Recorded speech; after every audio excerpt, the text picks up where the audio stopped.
मध्य प्रदेश बना 1947 में, ये मालवा और सब मिला करके मध्य भारत जोड़ लो या सीपी एंड बरार मिला लो, तो केवल 7 लाख हेक्टर।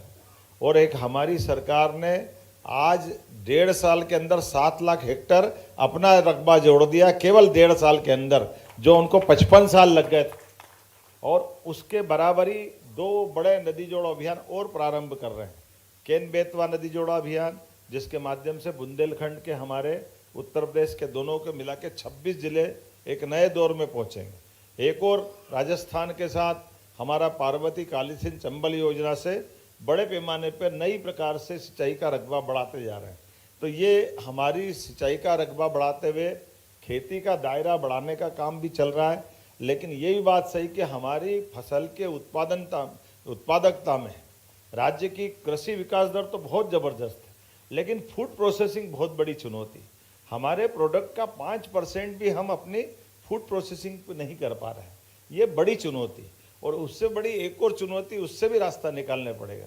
ये जो हमारी यहाँ की जो पहचान है अपने प्रदेश की, वो प्राकृतिक खेती की, जैविक खेती की, ये स्वाभाविक रूप से हमारी बहुत अच्छी खेती की, लेकिन वर्तमान में उत्पादकता की दौड़ में ये चुनौती मिल रही कि हमको ये जो फसल के अंदर केमिकल का, रासायनिक खाद का या अलग प्रकार की जितनी भी दवाइयों का ये जो चुनौती आ रही है, इस चुनौती ने हमको थोड़ा चिंतित किया है। ये अच्छी बात है कि आज नए नए प्रकार के बीज उत्पादन आ रहे हैं, किसान संघ की भी मदद मिलेगी। और ये कई प्रकार की जो स्वाभाविक रूप से खेती हमारी होती थी, उससे भी इतर आकर के थोड़ा सा चुनौती आ रही है। जैसे जो चावल का हमारा रकबा है ही नहीं, वहाँ चावल बढ़ रहा है।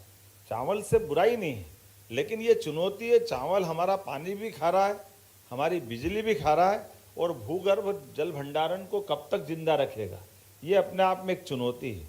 इसी प्रकार से कपास का हमारा रकबा कम हो रहा है। तो कपास का रकबा स्वाभाविक रूप से हमारे यहाँ हजारों साल से पूरा निमाड़ और मालवा का हमारा बेल्ट कपास की बड़ी क्रॉप रखता था। लेकिन आज ये चुनौती आई कि कपास के आधार पर तो जिसकी पहचान थी वो कपास का उत्पादकता या कई प्रकार की चुनौती के कारण से। लेकिन अभी जब मैंने सरकार बनाने के बाद इसका देश और दुनिया के अंदर इस माहौल को देखा, तो सच में हमारे यहाँ कपास की जो जैविक कपास एक तरह से हमारा माना जाता है। आज दुनिया में कपड़े बनाने के लिए, धागा बनाने के लिए चीन के कपास को पसंद नहीं कर रहे हैं, लेकिन चीन हमारा कपास खरीद के वो अपने नाम से बेच रहा है। वियतनाम में भी ऐसा हो रहा है। तो ये एफपीओ के माध्यम से हम वो सब भी करना चाहते हैं कि हमारे इन उत्पादन को हम बढ़ावा दिलाएं। और अब हमने सरकार के आधार पे भी फूड इंडस्ट्रियों के लिए 3-4 तरह से काम करा। मुझे नहीं मालूम बाकी राज्यों में कर रहे हैं कि नहीं कर रहे हैं। एक तरफ हम किसानों की खेती की आय कैसे बढ़ा सकते हैं, इसलिए उसमें एक एक करके न केवल सिंचाई का रकबा बढ़ा रहे हैं, बल्कि अभी 32 लाख, 2 लाख टेम्परेरी कनेक्शन के, 30 लाख परमानेंट कनेक्शन के किसान हमारे यहाँ है। अभी 5 हार्स पावर पे 53,000 रुपया प्रति 5 हार्स पावर के पंप पे हम सब्सिडी दे रहे हैं। आने वाले समय में ये और बढ़ती जाएगी। तो हम ये चाह रहे हैं कि सोलर पंप के माध्यम से हमारा ये सब्सिडी वाला संकट खत्म हो जाए और किसान अपनी बिजली खुद उत्पन्न कर ले। और अगर वो अपने घर में भी रखता हो तो घर में भी रखे। तो लगभग 32 लाख किसानों को 3-4 साल में हम पंप देकर कनेक्शन उनके दिलाना चाह रहे हैं। उसमें आपकी भी मदद लगेगी, एफपीओ की मदद लगेगी, किसान संघ की मदद लगेगी, ताकि बड़े पैमाने पे एक तरह से किसानों को सोलर पंप हम दे दें। लेकिन दूसरे एक अभियान हमने और लगाया। वैसे तो हम सभी क्षेत्रों में समान रूप से किसानों के लिए फूड इंडस्ट्रियां बढ़ा रहे हैं। अभी 3 दिन पहले ही मैंने यहाँ एक भूमि पूजन किया आष्टा के अंदर। अब आष्टा के अंदर विशाल अग्रवाल जी की बड़ी इंडस्ट्री है, वान्या ग्रुप करके, और उनने कहा कि मैं 10,000 से ज़्यादा किसानों की फसल खरीदूँगा, सब्जी, फल, फूल, सभी प्रकार की फसल।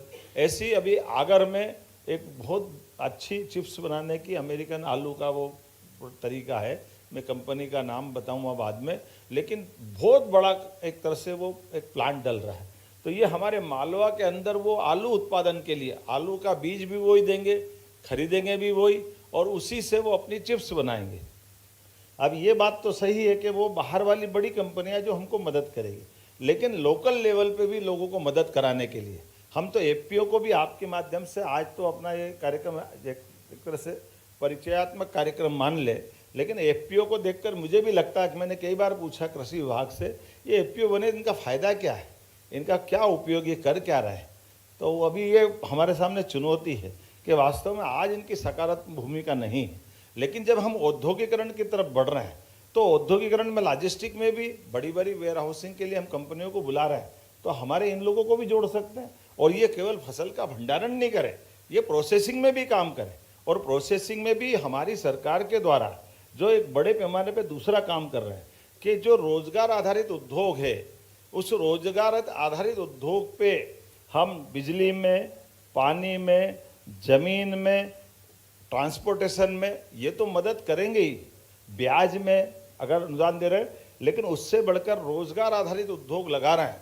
तो प्रति महिला अगर बहन हमारी वहाँ काम कर रही उस कारखाने में, फूड इंडस्ट्री में, तो उसको 6,000 रुपये मैंने 5 साल 10 साल तक सरकार की ओर से, लेबर आपकी, कारखाना आप चलाओगे, पैसा सरकार देगी, ये हमारा अपना। और आपने इसी प्रकार से प्रति भाई अगर वहाँ काम कर रहा है तो 5,000 रुपये उसको भी देंगे, ताकि ये हम अपना बीजीएफ दे करके हम ये चाह रहे हैं कि कैसे भी करके ऐसे कारखाने जो रोजगार परक हो और हमारी फूड प्रोसेसिंग की सारी यूनिट खड़ी हो जाए। अब ये पीएस यहाँ है, आप लोग बात करना, मैं पूरी मदद करूँगा। मैं इस भाव से आया हूँ कि हमारा मध्य प्रदेश एक मॉडल बन सकता है, जिस प्रकार से हमने बाकी औद्योगिकरण की तरफ बढ़ रहे हैं। लेकिन हमारा पूरा प्रयास है कि सबसे पहले फूड प्रोसेसिंग आज जो 5% है, मैं चाहूँगा उल्टा हो जाए, 95% यही प्रोसेसिंग हो जाए अपने राज्य के अंदर। इस तरह से हम चलें, उसमें जो जो कर सकते हैं 2-3 साल के अंदर किसान संघ पूरी मदद करे, आपके माध्यम से पूरी हमको भारत सरकार से भी मदद लेंगे, हमारी सरकार भी साथ खड़ी है। और उसी प्रकार से केवल फसल पे नहीं, दूध उत्पादन पे भी हम समान रूप से बढ़ रहे हैं। आज राज्य के अंदर 9% देश के अंदर कंट्रीब्यूशन हम कर रहे हैं। हमारा अपना दूध उत्पादन के आधार पर मध्य प्रदेश तीसरे नंबर का राज्य है, लेकिन हम इसको पहले नंबर पे ले जाना चाहते हैं। 20% दूध उत्पादन हमारे राज्य में होना चाहिए, क्योंकि हमारे राज्य की भौगोलिक परिस्थितियाँ ऐसी है, जहाँ खेती हो सकती है वहाँ तो पशुधन रहता ही है, लेकिन जहाँ जंगल है और किसी कारण से वहाँ वन ग्राम में वो खेती नहीं कर पाते, लेकिन पशुपालन तो कर ही सकते हैं। पशुपालन बहुत आराम से होता है। तो पशुपालन को लेकर के हमने बहुत अच्छी आकर्षक पॉलिसी बनाई। 25 गाय या भैंस कोई भी एक व्यक्ति रखेगा तो उसको 42 लाख का ऋण दिलाया जाएगा, उसमें 10 लाख हमारी तरफ से माफ़ कर देंगे, केवल 30 लाख उसको बैंक में लौटाना है, और दूध खरीदने का काम भी हमारा रहेगा। और एक व्यक्ति 200 गाय भैंस तक रख सकता है। ये एक तरह से हमारा वो जो दूसरे प्रकार से उसके बाकी के पशुपालन के जो दूसरे लाभ है, गौमूत्र के, खाद के, और दूध खरीदने के लिए भी मुझे बड़ा आश्चर्य लगता है, ये फैट के आधार पर दूध खरीदने के चक्कर में आज़ादी के बाद से मध्य प्रदेश सरकार के अंदर ये ध्यान ही नहीं गया कि ये दूध उत्पादन में फैट करते ही वो भैंस का दूध सभी लाओ, गाय का तो लेंगे ही नहीं, क्योंकि वो उतना फैट होता ही नहीं। ये बड़ा मुश्किल मामला था। सीधे सीधे नहीं बोल रहे कि गाय का दूध नहीं खरीदेंगे, लेकिन वो इतना फैट चाहिए। अब इतना फैट गाय भले ही भगवान की कामधेनु आ जाए तो फैट नहीं दे सकती, हम भी क्या करें। वो तो जो गोमाता है उसका अपना जो क्वालिटी है वो तो वैसे ही रहने वाला है। इसीलिए हमने कहा कि गाय का ही दूध खरीदेंगे, कोई तकलीफ नहीं, और उसका फैट की क्वालिटी हटा करके, लेकिन रेट तेज कर दिया। उसके रेट तेज करने के आधार पर आज नेशनल डेयरी डेवलपमेंट बोर्ड के माध्यम से, मैं आपके माध्यम से बताना चाहूँगा, अभी तो 2-4 महीने ही हुए, लेकिन हमारे मंत्री जी बैठे, ग्वालियर के अंदर दुग्ध संघ के आधार पर जहां हमारा 7,000 लीटर दूध आ रहा था, आज 19,000 लीटर दूध चालू हो गया। सारी उधारी पुरानी चुका दी हमने। जबलपुर में इसी प्रकार से बढ़ गया, उज्जैन भोपाल में बढ़ गया, लगातार आज 6 रुपया रेट। अभी तो रक्षाबंधन बाकी है, लेकिन रक्षाबंधन के अंदर अभी बरसात के समय में 6 रुपया प्रति लीटर भाव बढ़ गया, जो गर्मी में बढ़ता था, और आने वाले समय में कहाँ से कहाँ जाएगा। तो दूध के भी उत्पाद फूड प्रोसेसिंग के साथ मिल्क इंडस्ट्रियों को भी इसी तरह ला करके लगातार ये अभियान चल रहा है।